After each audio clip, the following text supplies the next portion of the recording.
and welcome again everybody to the third episode of A Fisherman's Tale. Special shout out to Mr. Jonathan Green, my patron in Patreon, and Miss Kasha Hall, who seems to have found the patience to keep up with the story. Katja and I rushed into my son's room and found Leo once again having fallen off his bed. However, this time, instead of shouting for me and howling about unseen assailants, he was simply silent. He lay on the wooden floor of my hut, his blankets once again undone, his body shivering uncontrollably. Now, for the first time, with a stranger at my side no less, I dared to take in the sight of my son and what had become of him. I don't know what really happened to him when my daughter was taken, but when he first came home, there was no sign of anything on him apart from a few scratches and bruises after getting into a scuffle with those who took my daughter. However, it was not long after that the effects of what had happened to him revealed themselves in their entirety, and my guess could see them for herself.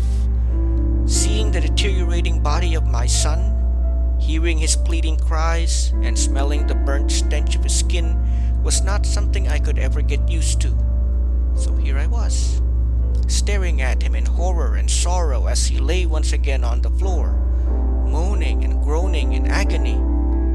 Once, he and his sister brought me almost infinite joy to my life and gave me the strength to keep living even after the loss of their mother. Leo was now mostly skin and bones and looked almost inhuman with his sunken eye sockets and reed-thin limbs.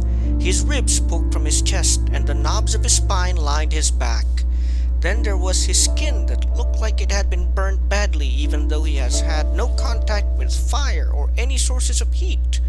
The priest psychologist told me that this was caused by my son's own mind, but I strongly doubted that because of how realistic the burns on Leo's body looked and smelled. In my heart of hearts, I think even the priest doubted too. My son's condition had to be something more than some psychosoma disorder. I could probably believe it if it was a small portion of his body or if it was just his body wasting away. But this, coupled with the nightmares, had to be something else entirely.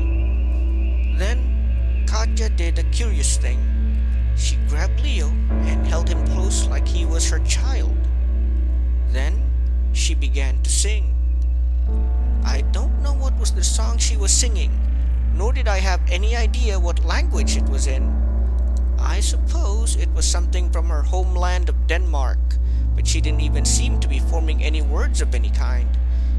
It was just Katja and her mellifluous voice carrying a tune that brought my spirits up for some reason. It was then I noticed that something strange was happening to my son. The burns on his skin were somehow fading. His expression also changed. When he looked sleepy and dreamy, his eyes cleared up and he looked at the woman who was singing to him, and then at me. It was the first time I thought he was seeing, as in really seeing the people around him for the first time since his encounter with the Unnatural family members on the beach. Father, he said, fully realizing who I was. Leo, I said, realizing how my son had finally come awake. Leo. And that night, we had a hale and hearty dinner with some of our neighbors, including Abraham and Esther, and of course our new guest, Katja. It was raining hard again outside, but with the pearls provided by Miss Katja, we were able to keep warm with spicy chicken from Jollibee and some gin mixed with pineapple juice.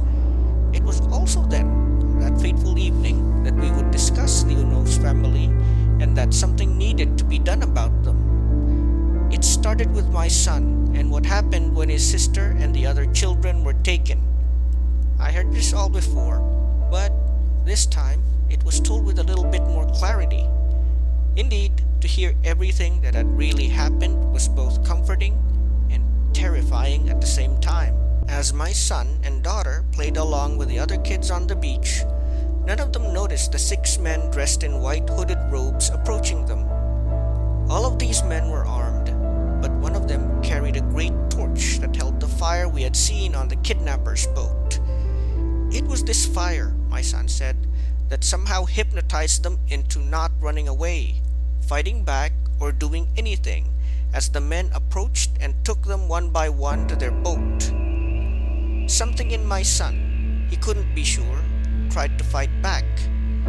He mentions it as something having to do with the memories of his mother, wanting to protect his sister, and something in the back of his mind that insisted that whatever the men were doing was wrong. In the end, he was able to fight off the influence of that strange flame and break free from its control. But that was it. When he tried to fight off the men taking the other children, he was overwhelmed by fear of the fire.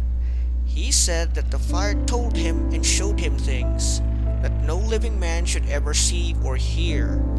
The fire not only frightened him, it somehow burned him from the inside, which somewhat explains his condition later on. I don't know how it was even possible, but Katya, dressed in my wife's dress, which looked like a mini dress on the large woman, only nodded at this. It ended, as I remembered, my son coming home screaming, and a lot of the fisher folk of our island missing their children. There was more, but everyone stopped as noises and an all too familiar light from outside seemed to be approaching our village. There were cries of alarm and alert from the other residents of the village, and I, Abraham, and Katya left my hut to see what was going on. 12 men, all wearing the same white robe, were making their way into the village. At least 3 of them carried a torch which held the strangely colored fire that I remember on the boat we encountered earlier. This fire blazed against the pouring rain with its own malign power, and managed to keep the precipitation at bay and continue burning brightly into the night. All of these men also carried various crude weapons like knives and cudgels.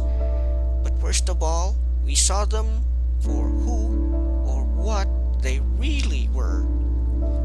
Their robes weren't open all the way, but we could see that their flesh and skin were all badly burned, to the point that they almost looked like candle wax. Most of them, from what we could see, still had facial features, but some of them didn't have eyes, noses, or mouths anymore, as they were all melted away. Like I said, it all looked like candle wax. I knew at once not to look at the fire, as this would give it a power over me like it did last time, and I also remembered its effect on my son, so I kept my eyes well away from their flickering flames. To the side, Katya gave me an appreciative smile as she continued staring at the oncoming strangers. The others, however, had little idea of what that odd fire could do. They stood there, staring at the fires on the torches of the oncoming servants of the Unos family, unable to move a muscle.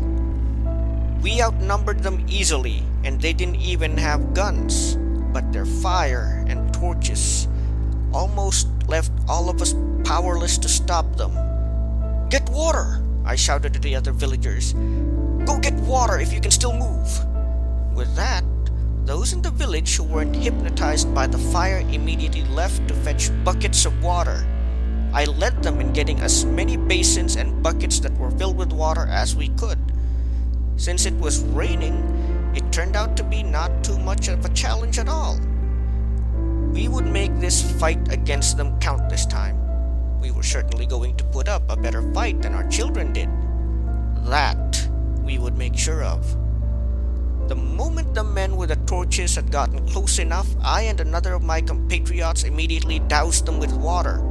I was momentarily distracted by the flame and missed, though I did manage to weaken the torch somewhat.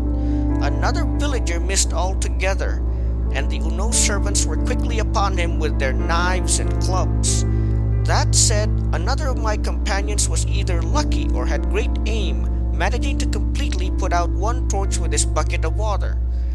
The strange thing was, even though the men we fought seemed quite capable, the loss of one of their torches somehow weakened them both in mind and body. Of the 12 we fought, 3 of them immediately ran away as if in terror, and one fell over after being doused with water, and suddenly, though I found this hard to believe, started melting away. The remaining 8 men were still willing to fight, however, and were still strong enough to repel the rest of us when we tried to rush them. It all ended, however, when Katya finally showed up. I had seen women fight before, but this foreign woman was something else. She was already bigger than even most of the men I know, and she fought like one of those fighters in that UFC sport. I mean, I only watch Manny Pacquiao when he's boxing, but that's it. I'm not going to claim to know anything much about fighting sports other than that.